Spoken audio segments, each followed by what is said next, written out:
चलो साथियों, शुरू करते हैं आज अपना नया वीडियो। तो हम ट्रायंगल पढ़ रहे थे, ठीक है। सबको पता है ट्रायंगल पढ़ रहे थे। ट्रायंगल में हमने क्या क्या कर लिया था, हमने ट्रायंगल की टाइप देख ली थी, कितने टाइप के ट्रायंगल है, on the basis of angle, on the basis of side, ये हम देख चुके हैं, ठीक है। मैं आपको फिर भी थोड़ा सा बता देना चाहता हूँ कि क्या क्या हमने देखा था। एरिया ऑफ ट्रायंगल देखा था, पैरामीटर था, मैंने वो भी डिस्कस किया था, मैंने सेमी पैरामीटर भी डिस्कस किया था, मैंने हीरोज फार्मूला, इसको बोलते हैं हीरोज फार्मूला, मैंने ये भी डिस्कस किया था आपके साथ, ठीक है।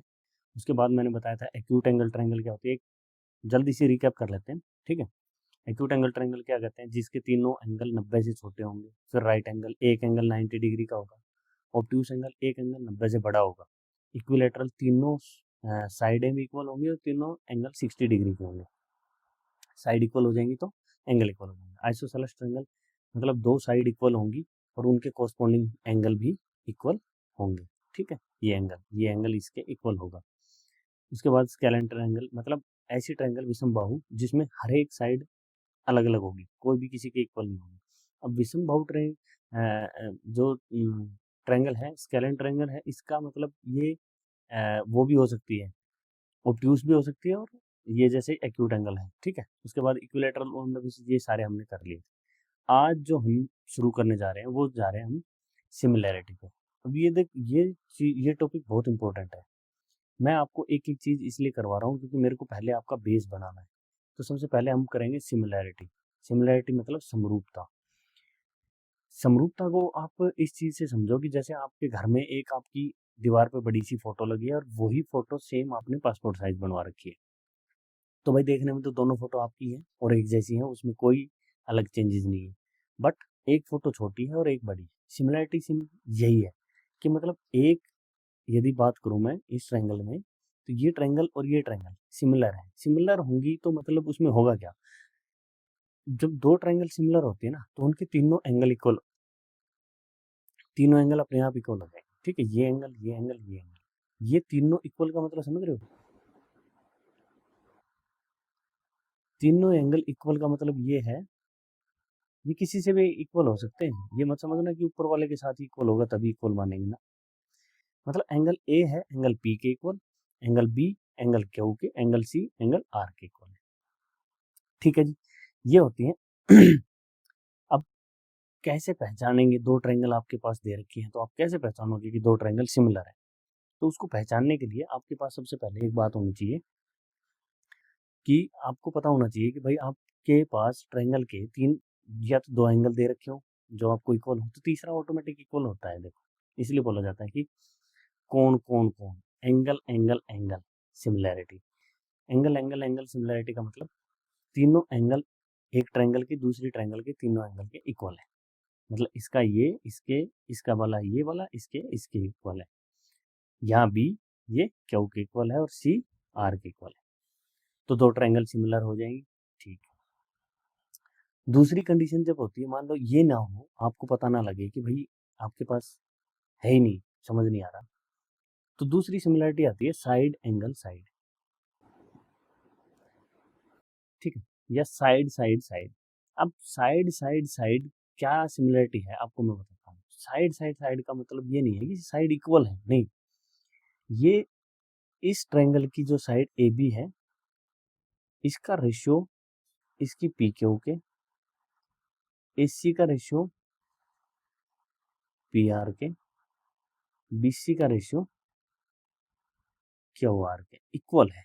ये रेशियो इक्वल है, यदि तीनों साइड का रेशियो इक्वल है, मतलब यदि इस साइड का रेशियो इस साइड का रेशियो क्या है, इन तीनों साइडों के रेशियो आपस में इक्वल है, समझ रहे हो। इस साइड, इस ट्रायंगल की ये साइड, इस ट्रायंगल की ये साइड, इसकी ये, इसकी ये, इसकी ये और इसकी ये, जब तीनों साइड के रेशियो इक्वल हैं तो ट्रायंगल क्या हो जाएंगे, सिमिलर हो जाएंगे। सिमिलर समझ रहे हो, ठीक। अब ये प्रॉपर्टी आप याद रखना, क्योंकि जब ट्रायंगल सिमिलर होती है ना तो सिर्फ यही प्रॉपर्टी लगती है कि उनकी साइड के रेशियो इक्वल होता है।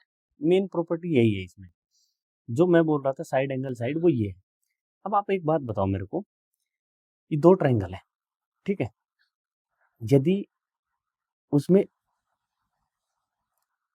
एक ये साइड इसके मतलब वो है प्रोपोर्शन, इसका इसका रेशियो और इनके बीच का एंगल इक्वल है तो ट्रायंगल सिमिलर हो जाएगी। अब कैसे हो जाएगी आप समझो। भाई एक बात बताओ, सिंपल सिंपल आप लेना कि जो ये साइड थी ये वाली और जो ये इसकी ये वाली साइड थी, इनका proportion A B upon P Q, इसका प्रोपोर्शन ये किसके इक्वल है, A C upon P R. दो साइड और उनके बीच का एंगल, दो साइड और उनके बीच का एंगल यदि है तो वो ट्रायंगल क्या हो जाएगी, सिमिलर हो जाएगी।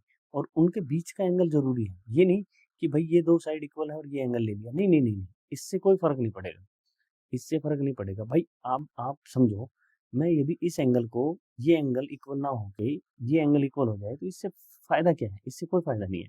मान लो ये थोड़ी सी, ये साइड थोड़ी सी ऐसे हटके आगे से आ जाए, इस साइड से एंगल बढ़ जाए और ये यहीं रहे, तो आप बताओ इनका रेशियो, भाई ये साइड बड़ी होगी ना इससे, तो इनका रेशियो इक्वल होगा क्या, नहीं होगा, नहीं होगा इनका, इसका इसका रेशियो और इसका रेशियो इक्वल नहीं होगा। तो इस रेशियो को इक्वल लेने के लिए आपको क्या करना पड़ेगा, उनके बीच का एंगल लेना पड़ेगा, वो बीच का एंगल ही क्लियर होना चाहिए। तो सिमिलरिटी की तीन कंडीशन थी, आपने देख ली। अब हम बात करेंगे कॉन्ग्रुएंसी की, कि कॉन्ग्रुएंट ट्रायंगल। अब सिमिलरिटी की प्रॉपर्टीज और लिख लो। देखो, यदि दो ट्रायंगल आपस में सिमिलर है, ट्रायंगल एबीसी, सिमिलर का ये साइन है ट्रायंगल पी क्यू आर, तो क्या क्या होगा, A B upon P Q equal to B C upon Q R equal to A C upon P R. तीन चीजें तो ये क्लियर है, ये ऊपर भी देख लिया आपने, यहाँ भी देखी। चौथी चीज देखो, यदि मैं कह रहा हूं यहाँ मैंने एक परपेंडिकुलर डाला और यहाँ से भी मैंने एक परपेंडिकुलर डाला, ये H1 आ जाएगा, ये H2 आ जाएगा। तो जब ये चीज इक्वल है तो ये परपेंडिकुलर भी इक्वल होंगे, मैं बताऊंगा क्यों होंगे। H1 upon H2 is equal to, parameter जो होगा, इसका पैरामीटर है P1, इसका पैरामीटर है P2, P1 upon P2, semi parameter भी S1 अपॉन S2, इसका सेमी पैरामीटर S1, इसका सेमी पैरामीटर S2। और बताओ क्या होगा, और आगे पढ़ोगे आप, अभी आपने पढ़ा नहीं है, मीडियन भी इक्वल होगी, ठीक है। उसके बाद लास्ट में आता है इसका एरिया, लेकिन एरिया जो होगा ना वो इस चीज के इक्वल कब आएगा पता है, तो आपको एरिया होगा area of triangle P Q are ABC, area of triangle P Q are, इसका स्क्वायर रूट। अब ये स्क्वायर रूट क्यों होगा, मैं सारी चीजें समझा देता हूँ आपको, आप एक एक चीज को देखते जाना, ठीक है। ठीक है, अब ये एक एक चीज देखो, पहले H1 बाई H2 देखते हैं कि सर H1 बाई H2 आपने कैसे कह दिया कि H1 बाई H2 इक्वल होगा। भाई मेरी बात बताओ, ये दोनों ट्रायंगल सिमिलर हो गई, सिमिलर हो गई का मतलब समझ रहे हो, ये एंगल जो ए था ये पी के इक्वल था, सर था, ये एंगल बी था ये क्यू के इक्वल था, बिल्कुल था, सी था आर के इक्वल था। अब आप कहोगे सर आपने तो साइड एंगल साइड, भाई जब ट्रायंगल सिमिलर हो गई तो उनके कोरस्पॉन्डिंग एंगल इक्वल आएंगे ही आएंगे, अदरवाइज वो सिमिलर होंगी ही नहीं। ये तो आपके तरीके हैं, दूसरे तरीके जिनसे आप ये फाइंड आउट कर लो कि हाँ ये रेशियो इक्वल है तो एंगल इक्वल होगा। तो ये क्लियर है कि ये दोनों ट्रायंगल सिमिलर हो गई है, ठीक है, हो गई। अब आप और कुछ मत देखो, ए बी सी डी मान लो, P Q R S T मान लो, एस मान लो इसको, बस इतना मान के चलो, इतना दिख रहा है आपको। अब यहाँ पे आप एक चीज चेक करो कि भाई ये जो ट्रायंगल है ना A B D, A B D, ये ट्रायंगल सिमिलर हो जाएगी किसके, Q S P, Q S P. क्यों, देखो ये एंगल इस एंगल के इक्वल है, दूसरा एंगल 90, जब एक ट्रायंगल के दो एंगल इक्वल हैं तो तीसरे अपने आप इक्वल हो जाएगा भाई। मान लो ये 60 है, ये 90 है, ये 30 आएगा, इसमें भी ये 60 है, ये 90 है, ये 30 आएगा, तो दोनों एंगल ट्रायंगल इक्वल होगी। अब देखो, जब दो ट्रायंगल इक्वल होगी तो उनकी साइड का ratio A B upon P Q equal to क्या आएगा, H1 अपॉन H2 आ गया, A B upon P Q H1 और H2। क्लियर? इसमें कोई डाउट हो तो मेरे से पूछ लेना दोबारा, बट ये यहाँ तक क्लियर है कि ये ट्रायंगल आपस में सिमिलर हो जाएंगे, इसलिए ये H1 बाई H2 आ जाता है। पैरामीटर, अब एक बात बताओ भाई, A B plus B C plus A C upon P Q plus Q R plus P R, ये रेशो वही होगा जो ए बी अपॉन ए सी होगा, ना A B upon P Q होगा। क्यों? आप समझो, छोटी सी बात देखो, मैं कह रहा हूँ ये 2 लिया मैंने, इसको 3 लिया, ये 4 लिया, इसको 4 लिया, ये 8 ली, ये 3 ली, ये 6 ली। ठीक है, इनका रेशो देखो 2:2/4, क्या रेशो आया, 2/4, 1/2 का रेशो आ गया। A B upon P Q क्या रेशो है, A B upon P Q का क्या रेशो है, A B upon P Q का, A B upon P Q 1/2, A C upon P R 1/2, 4/8 1/2, B C upon Q R 3/6 1/2, तो इस सब का रेशियो 1/2 है। ठीक है, अब मैं कह रहा हूँ पैरामीटर निकालना, मेरे को तीनों साइडों को जोड़ो, 4 2 6 और 3 9, ऊपर तो 9 आ गया, नीचे देखो 4 8 12 और 6 18, 9 दूनी 18, ये भी 1/2 आ गया, इसलिए पैरामीटर भी सेम आ गया। पैरामीटर तक क्लियर हो गया आपका? ठीक, सेमी पैरामीटर में भी सही है, ऊपर भी बटे 2 कर दो, नीचे बटे 2 कर दो, ये भी क्लियर हो गया। सेमी पैरामीटर तक आपकी बातें क्लियर हो गई, रह गया सिर्फ आपका एरिया। भाई एरिया, यदि ये दो ट्रायंगल सिमिलर हैं तो मेरे को एक बात बताओ, B C upon Q R ये रेशियो किसके इक्वल है, ए डी अपॉन मतलब H1 बाई H2 सेम है। तो मैं मान लूँ, एक बात बताओ मेरे को, एरिया निकालो मैं एबीसी का, एबीसी का एरिया क्या होगा, 1/2 बी सी इंटू H1, और इसका एरिया क्या होगा, 1/2 क्यू आर इंटू H2। अब भाई मेरे को एक बात बताओ कि मैं कह रहा हूँ कि सिमिलरिटी, तो ये बी सी और H1 इक्वल है, देखो इनका रेशियो इक्वल है, क्या मैं इसको B C upon Q R का स्क्वायर लिख दूं, 1/2 से 1/2 कट गया, देखो बी सी H1 की जगह भी मैं वही, इसको मान लो मैं के मान लेता हूँ, के, ठीक है, के मान लिया मैंने दोनों का के, या एक बात आप समझ के चलो, इसको ए बाई बी ले लो, ठीक है, तो मैंने कहा ए बाई बी मतलब B C upon Q R भी ए बाई बी है, H1 बाई H2 भी ए बाई बी है, A by B into A by B क्या आ गया, A square by B square. तो भाई एरिया जो था ना वो स्क्वायर में आया, ठीक है, और ये स्क्वायर एरिया आया, लेकिन मेरे को तो चाहिए क्या, B C upon Q R है क्या, देखो B C upon Q R है क्या,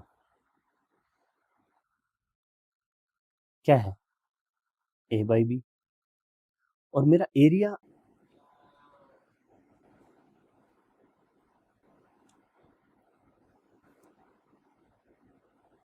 और एरिया दोनों का क्या है, एरिया का रेशियो क्या है, ए स्क्वायर बाई बी स्क्वायर।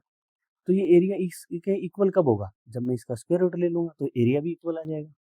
तो एरिया का रेशियो कैसे इक्वल आएगा, जब इसका स्क्वायर रूट ले लो, तो एरिया का स्क्वायर रूट ले लिया, वो भी और साइड के, क्योंकि आप सिंपल समझो, इसमें दो साइडों की मल्टीप्लाई है, इस साइड की और इस साइड की, जब दो साइडों की मल्टीप्लाई है उसका स्क्वायर रूट ले लिया।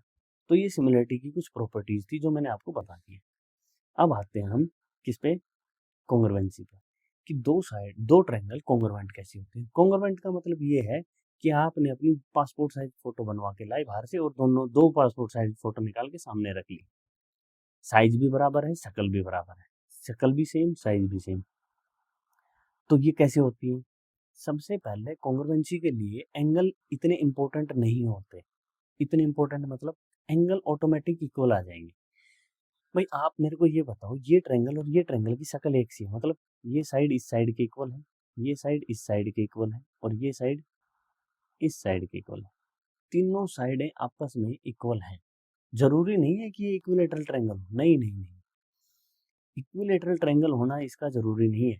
कॉन्ग्रुएंसी में इक्विलैटरल ट्रायंगल होना जरूरी नहीं है। मैं आपको एक सिंपल सी बात बता देता हूँ।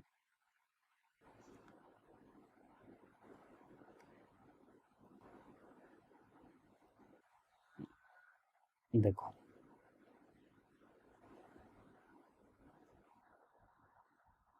ठीक है, ये एक ट्रायंगल होगी,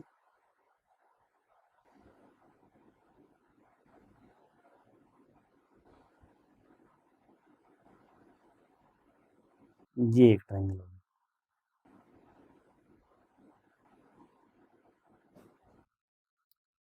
क्या शकल इक्वल है? हाँ सर, शकल इक्वल। तो भाई शकल इक्वल इसलिए है क्योंकि इसकी ये साइड इसकी इस साइड की इक्वल है, ये साइड इस साइड की इक्वल है, और ये साइड इस साइड की इक्वल है। तीनों साइडें इक्वल हैं। अब इसमें जरूरी ये नहीं था कि ये इक्विलैटरल जैसी शेप हो। मैंने इक्विलैटरल जैसी शेप इसलिए बना के रख दी कि ये आपको समझाने में थोड़ा आसान रहता है। बट ऊपर मैं ये भी देख के आपको दिखा रहा हूँ। फिर क्या होगा कि इक्विलैटरल ट्रायंगल, अब समझो, तीन साइडें इक्वल होंगी तो सीधी सी बात है यार, इनके कॉरस्पॉन्डिंग एंगल तो इक्वल हो ही जाएंगे आपस में। जब साइडें इक्वल हैं तो एंगल इक्वल ऑटोमेटिक आएंगे। ठीक है, ये एंगल इस एंगल के इक्वल आ जाएगा। जिस जो साइड है ना, जो सामने, जिस एंगल के सामने की साइड है उसी एंगल के सामने की साइड इक्वल होगी। यदि ये एंगल इसके इक्वल आ जाएगा ना, ठीक है, अब ये साइड इक्वल है तो ये एंगल इस एंगल के इक्वल आ जाएगा, ये एंगल इस एंगल के इक्वल आ जाएगा। ठीक, लेकिन एंगल को बाद में लेके चलते हैं इसमें हम, पहले हम साइड से चेक करते हैं। ठीक है, तो तीनों साइडें यदि इक्वल है तो ट्रायंगल कॉन्ग्रुएंट हो जाएंगे। ठीक है, कॉन्ग्रुएंसी में बस आपको ये जानना है कि ये ट्रायंगल कॉन्ग्रुएंट है। थ्योरम इसी से काम करती है। दूसरी कंडीशन क्या होगी भाई? Side angle side. देखो,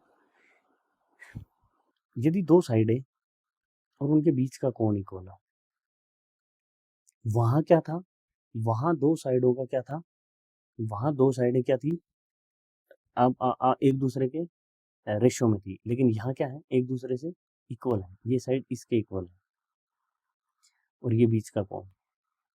अब समझो, मैं सिंपल एक बात बताता हूँ आपको। जैसे मान लो मैं आपको इस ये ना लेके हम सिंपल एक एग्जांपल ले रहा हूँ। मैं कह रहा हूँ ये साइड इसके इक्वल है और ये साइड इसके इक्वल है और इनके बीच का एंगल ये है। तो आपने क्या किया था, इक्वल साइड दोनों रखी और एक एंगल खोला, उस पर ये साइड उठाई ऐसे। ये कितनी भी सेंटीमीटर की साइड ली आपने इसको और यहाँ काट चाप लगा के काटा, छोड़ दिया। बस जितने हाइट में, क्योंकि ये एंगल जितना है उतनी हाइट में जाएगी और जैसे ही इसको मिलाओगे ये तीसरी साइड ऑटोमेटिक अपने आप इक्वल आ जाएगी। समझ में आ रही है बात? यदि दो साइडों के दो एंगल, देखो सिंपल, आप प्रकार लो, दो लाइनें खींचो, दो लाइनें नीचे वाली होगी, ठीक। अब उन दोनों लाइनों के इस पॉइंट पे, इस पे मैंने एंगल बनाया, मान लो ये 60 डिग्री का एंगल है, 60 डिग्री का एंगल बनाया। जैसे मैंने 60 डिग्री का एंगल बनाया, मैंने यहाँ से ये लाइन जितनी लेनी थी मेरे को, इसकी लेंथ मान लो मैंने 15 थी, मैंने 15 सेंटीमीटर की एक ये खींच दी।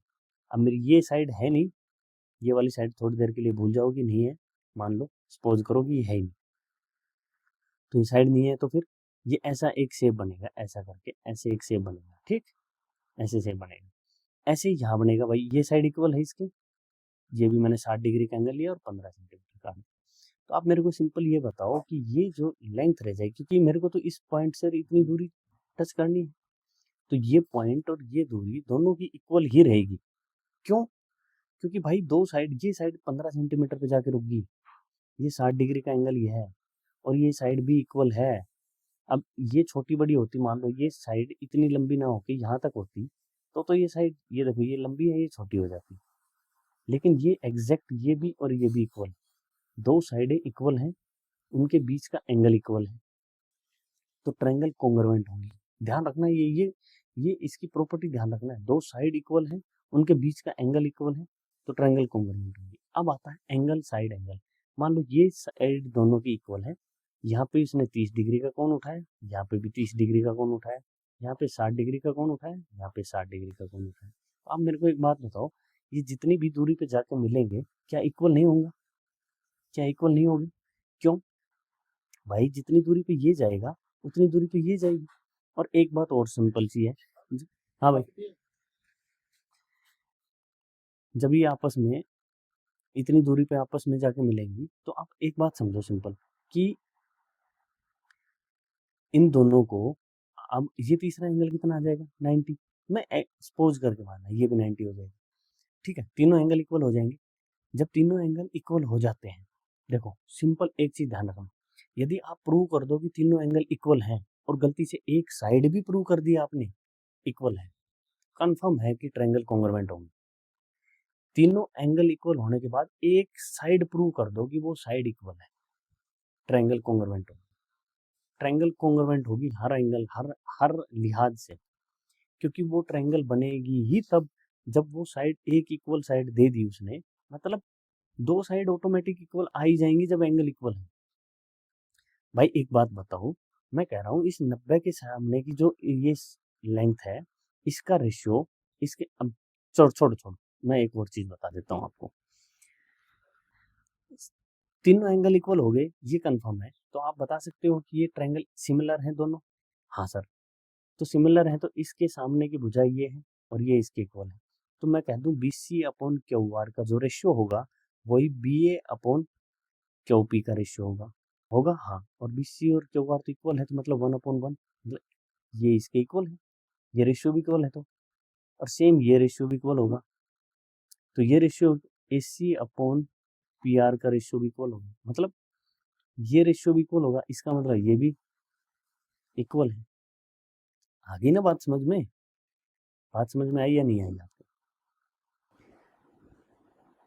ठीक, चलिए आगे चलते हैं। वो कह रहा है एंगल एंगल साइड, वो मैं बताया ना आपको, यदि दो एंगल, भाई एंगल एंगल साइड का सिंपल मतलब है दो एंगल, ये एंगल और ये एंगल मान लो इक्वल है, अरे कोई भी साइड दे दी, कोई भी साइड हो चाहिए, ये हो कोई भी साइड, मैं वही कह रहा हूँ, ये साइड इसके इक्वल होगी और वो दो एंगल इक्वल होगी, ट्रायंगल हो जाए, दो एंगल इक्वल है, हाँ तीसरा ऑटोमेटिक इक्वल है, सिमिलर होगी, इसका रेशियो इसका रेशियो इसका रेशियो इसका रेशियो, वही बात ऊपर जो मैंने पढ़ाई वही आ गई।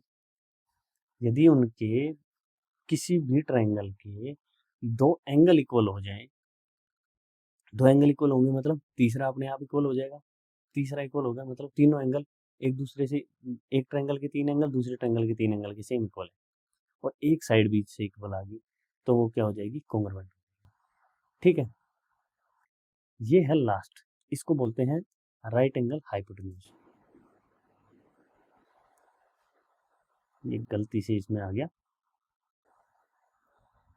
ठीक है, ये भी बहुत सही है। देखो आपने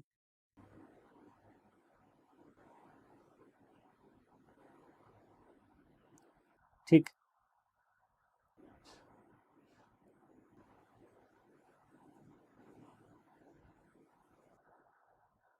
ठीक है, आगे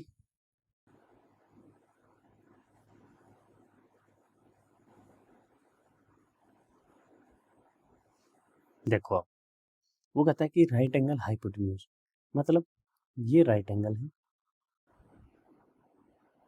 हाइपोटेन्यूज और one side, right angle hypotenuse and one side, समझ रहे हो, RHS, right angle hypotenuse and one side, right angle तो इक्वल है ही, हाइपोटेन्यूज और वन साइड सिंपल। यदि दो राइट एंगल ट्रायंगल है और उनकी किसी दो साइडें इक्वल है, दो राइट एंगल ट्रायंगल है, दो साइडें चाहे हाइपोटेन्यूज हो या ये हो, दो साइडें इक्वल है, सिंपल बताया ना मैंने, राइट एंगल हाइपोटेन्यूज, तो दो साइड इक्वल हो जाएंगे, हाइपोटेन्यूज के साथ ये साइड इक्वल हो जाए, ठीक, तो ट्रायंगल क्या हो जाएंगे, कॉन्ग्रुएंट हो जाएंगे, सिंपल, सिंपल समझ में आया। दो, अब जिसमें दो एंगल नहीं है ना, तो एक तो हाइपोटेन्यूज चाहिए मेरे को, राइट एंगल के सामने जो एंगल है ना वो हाइपोटेन्यूज होगा, देखो ये हाइपोटेन्यूज होता है दोनों में, ये H2 और ये H1, तो H1 यदि H2 के इक्वल है, ठीक, और एक साइड इक्वल है, तो अब जब ये साइड इस साइड के इक्वल है ना, अब एक बात याद रखना, जब ये साइड इस साइड के इक्वल है, तो ये एंगल जो होगा ना इसका, ये एंगल इस एंगल के इक्वल हो जाएगा, इस साइड का इस साइड के साथ रेशियो इक्वल है, तो ये एंगल इक्वल हो जाएंगे, और ये एंगल इक्वल होते तीसरा एंगल अपने आप इक्वल हो जाएंगे, वही बात आ गई। अब तीन एंगल इक्वल हो गए और एक साइड इक्वल आ जाएगी, क्या हो जाएगी, कॉन्ग्रुएंट। साइड इक्वल आना जरूरी है, रेशियो सिमिलरिटी में, इक्वल इक्वलिटी किसमें, इसमें। फिर कुछ चीजें ऐसी हैं जो आपको पता होनी चाहिए ट्रायंगल्स में होती क्या है। ट्रायंगल्स में जैसे एल्टीट्यूड और हाइट क्या बोलते हैं, किसी भी ट्रायंगल में एल्टीट्यूड हाइट क्या होता है, ठीक है। एल्टीट्यूड का मतलब समझते हो, देखो जैसे ये ट्रायंगल है, ये इसमें एल्टीट्यूड क्या बोलूंगा मैं, एल्टीट्यूड होता है कि ऊपर वाले वर्टेक्स से सामने वाली साइड के ऊपर परपेंडिकुलर ड्रॉ करना, ये परपेंडिकुलर, इसको बोलते हैं एल्टीट्यूड या वर्टेक्स हाइट। ये इस ट्रायंगल की हाइट होगी, ठीक है। यहाँ से ये ना होके यदि इस वर्टेक्स से डालना होता तो इस ट्रायंगल की इस साइड पे मैं एक परपेंडिकुलर ड्रा कर देता, ठीक। यदि इस पॉइंट से डालना होता तो मेरे को इस पे ऐसे ड्रॉ कर देता, ये भी एक क्या है, परपेंडिकुलर या हाइट। समझ में आई। तो भाई राइट एंगल ट्रायंगल में कैसे डालोगे, राइट एंगल ट्रायंगल में इस वर्टेक्स से इस साइड के ऊपर परपेंडिकुलर ऑलरेडी यही साइड है, ऑलरेडी यही साइड है। इस वर्टेक्स से इस साइड के ऊपर डालूंगा, ऑलरेडी यही साइड है, ऑलरेडी यही साइड है, ये 90 डिग्री है। लेकिन इस वर्टेक्स से इस साइड पे डालूंगा तो ये जाएगा बिल्कुल ऐसे। क्लियर, दो बातें क्लियर हुई आपको। क्या परपेंडिकुलर कैसे होगा, परपेंडिकुलर एल्टीट्यूड बोलते हैं, एल्टीट्यूड और हाइट। तो अब देखो मैंने 3 टाइप की ट्रायंगल रखी है, 6 टाइप की, सभी 6 टाइप के ट्रायंगल है, बेसिस ऑफ एंगल और basis of side. Acute angle triangle में यदि मैं एल्टीट्यूड ड्रा करता हूँ यहाँ से इस साइड के ऊपर, अंदर आया, ठीक है। लेकिन इस साइड पे मैं अंदर ड्रा कर ही नहीं पाऊंगा भाई, अंदर यदि आप ड्रा करोगे कहीं भी कर लो, क्योंकि ये 90 डिग्री से बड़ा एंगल है। तो 90 डिग्री तो इससे जैसे जैसे आगे जाएगा 90 डिग्री तो यहाँ बनेगा, और एंगल छोटा तो तब होगा ना, एंगल छोटा कब होगा, जब इससे आगे चली जाएगी ये साइड, तब ये एंगल 90 से छोटा होगा। ये एंगल देखो 90 से छोटा है, तो जितना आगे बढ़ेगा उतना एंगल छोटा होगा।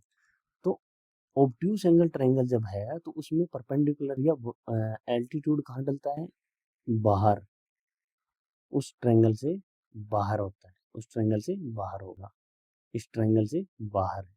याद रखना, इस बात को नोट कर लेना, ऑब्ट्यूस एंगल ट्रायंगल में एल्टीट्यूड ट्रायंगल के बाहर होता है, ठीक। राइट एंगल ट्रायंगल मैंने बता ही दिया, यही पॉइंट होगा, ठीक है। इक्विलैटरल ट्रायंगल में मिड पॉइंट पे होगा, सामने वाले ट्रायंगल के, सामने वाले ट्रायंगल के मिड पॉइंट पे होगा। आइसोसेलेस ट्रायंगल में भी सामने वाले ट्रायंगल के सामने वाली साइड के मिड पॉइंट पे होगा। आप ड्रा करके देख लेना, रीजन ये है, देखो इक्विलैटरल ट्रायंगल में ये 60 डिग्री है, ये 90 है, ये कितना आ गया 30, ये 90, ये 60, ये कितना आ गया 30।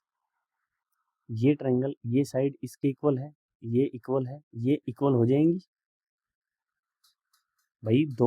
किसी दो ट्रायंगल की, मैं अभी अभी ऊपर सिमिलरिटी और कॉन्ग्रुएंसी पढ़ा के आया हूँ, तो कॉन्ग्रुएंसी यहाँ लगा के देखो कि भाई मेरे को चाहिए 2 साइड और एक एंगल, या 1 साइड और 2 एंगल, तो है एक 90 डिग्री एक 60 डिग्री इक्वल है, ये तीनों एंगल इक्वल है, और मेरे को 2 साइड भी इक्वल है।